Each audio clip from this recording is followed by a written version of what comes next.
17 hours. You saw that here on Local 4. Green was arrested early Saturday morning on Detroit's east side, and this is truly tragic. Latricia Green Brown had sought a personal protection order against Mario Green, but we've now learned that order had not been served yet. On the morning of Friday, August 22nd, 2025, Detroit's Henry Ford Hospital moved through its usual routine. The bustle of medical staff, patients, and visitors filled the corridors. But by 9:45 a.m., that rhythm collapsed. A basement corridor fell silent, police sirens converged, and the hospital went into lockdown. Detroit police confirmed that one of their city's most vital institutions had just become a crime scene. One worker, a woman many knew by her nickname, Zozo, would never make it out. The story of how she ended up there, unprotected despite repeated warnings, was already written in black and white weeks earlier, inside Wayne County's court records. Latricia Zozo Green was 40 years old. She worked in housekeeping at Henry Ford Hospital, a place she knew well, a place she should have been safe. She had lived a life that family described as hardworking, devoted, and resilient. But by the summer of 2025, the shadow of her past relationship with her ex-husband, Mario Green, had begun to creep into her everyday existence. The records show her fear wasn't imagined. It was documented. She went to court twice asking for protection. The first time in June, she was denied. The second time in July, her request was granted. Yet even that order carried a fatal flaw. It was never served. The paper trail was clear, but the protection it promised never reached her when she needed it most. The timeline is as precise as it is devastating. On June 13th, Latricia filed for a personal protection order. Court records confirm that the request was denied. No coverage, no shield. On July 20th, she returned, once again asking the court for help. This time, the order was granted. A legal piece of paper existed that should have barred her ex-husband from coming near her. Yet, documents also show that it was never served. That failure transformed what should have been a safeguard into an illusion. Over the next 4 weeks, that gap became a countdown.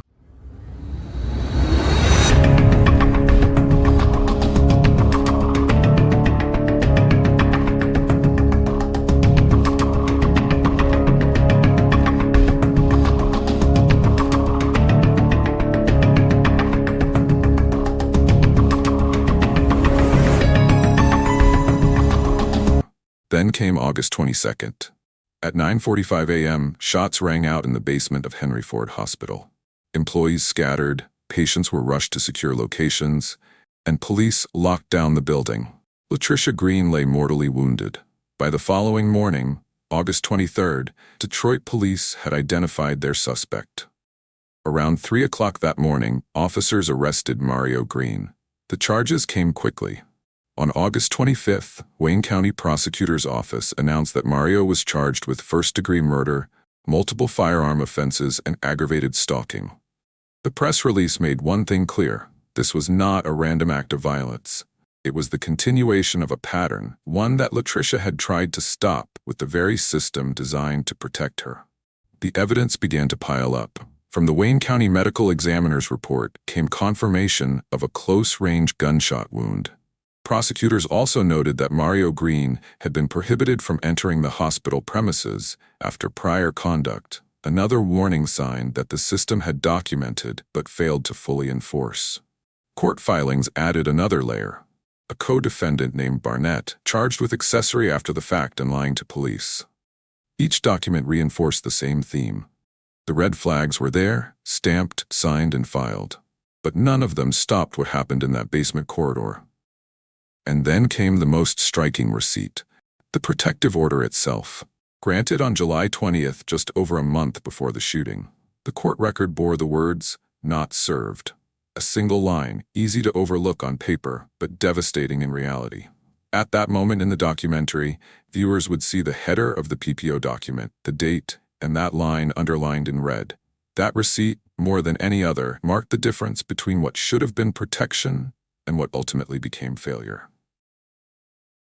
Who was Latricia Zozo Green? She wasn't just a name in a court file or a statistic. She was a mother, a daughter, a hospital worker, someone whose daily life revolved around caring for others while trying to protect herself. Family members told local outlets that she had cried out for help. That was not a metaphor, it was her lived reality. She followed the steps the system set out for her. File the paperwork, seek the order, ask for intervention. And yet, the most basic step, the service of that order, was never carried out.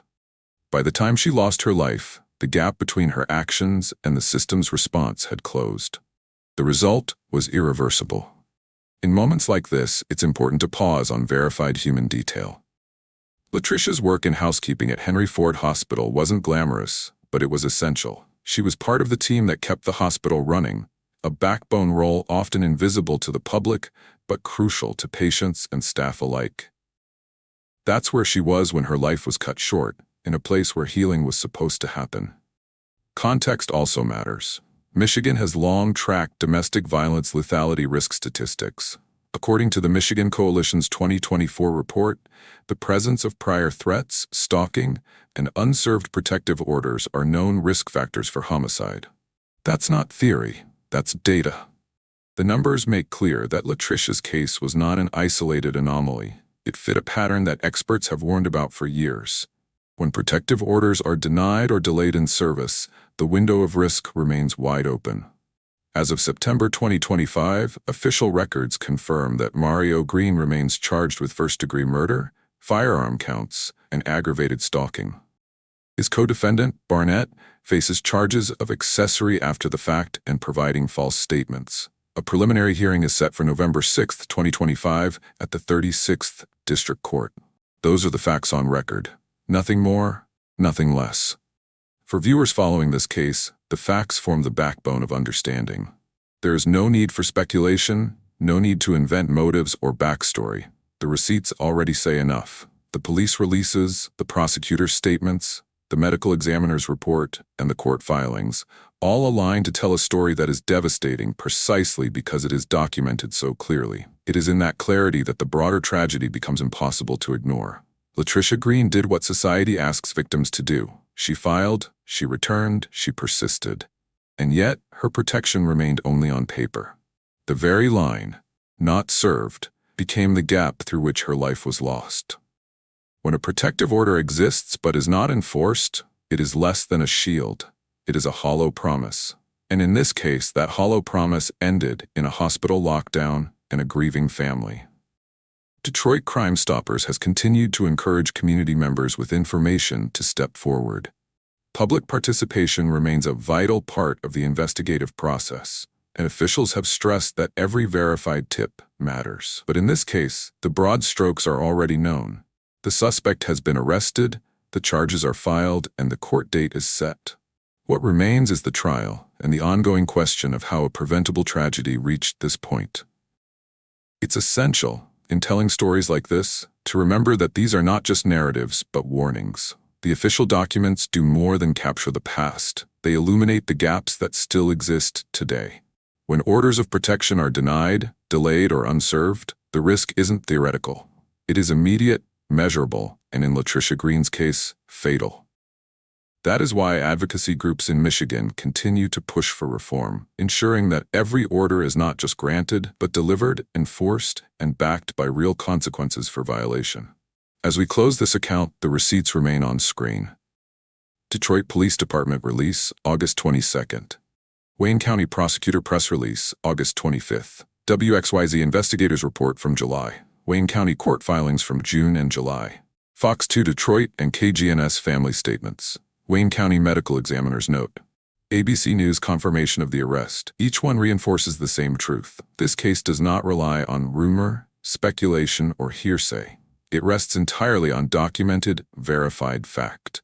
And those facts bring us back to a single conclusion. Latricia Zozo Green asked for help. She followed procedure. She believed the system could keep her safe, but the paper trail shows otherwise.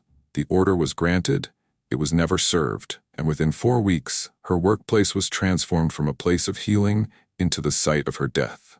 That is what the record shows. That is what remains undeniable. If you or someone you know is in need of help, the National Domestic Violence Hotline is available 24/7 at 1-800-799-7233. In Michigan, local organizations provide immediate resources, counseling, and shelter. Latricia's case is a reminder that these resources must be accessible, responsive, and backed by a system that delivers on its promises. We publish updates only when the documents drop. Subscribe if you want to follow this case as it moves through court, and to see other cases where protective orders and prevention efforts fell short. The promise here remains simple. No speculation. We cite or we cut.